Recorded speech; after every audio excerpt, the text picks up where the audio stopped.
Des représentants venus des 18 pays membres de la francophonie ainsi que des gouvernements membres du Conseil d'orientation du Comité international des Jeux de la francophonie devront statuer sur le futur pays hôte pour les 9e Jeux de la francophonie. 2 candidatures sont en lice pour 2021, année des prochains Jeux.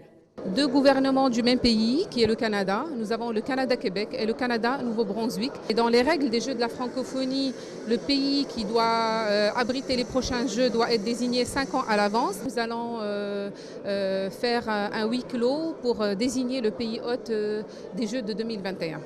Mais bien avant, ces 2 pays auront à se prêter à l'exercice du grand oral de présentation et de défense de leurs dossiers respectifs au cours de cette 12e réunion qui se tient en ce moment du 1er au 4 mars.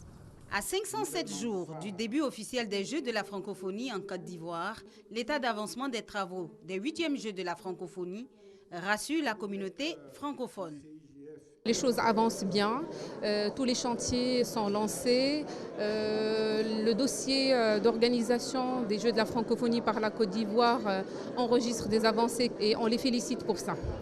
Le Premier ministre, en tant que président du comité de pilotage des 8e Jeux de la francophonie en Côte d'Ivoire, a fait un déroulé des avancées des travaux pour la réussite de cette manifestation de haute portée. Il est de notre responsabilité de rassurer la communauté francophone sur notre capacité à relever le défi en organisant avec le succès requis des Jeux de référence à tous égards.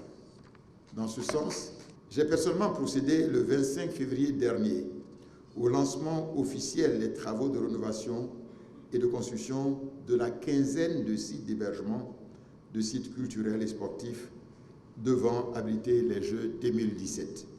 Les délais contractuels situent la livraison des chantiers les plus longs au mois de novembre 2016, soit environ 8 mois avant le début effectif des Jeux d'Abidjan.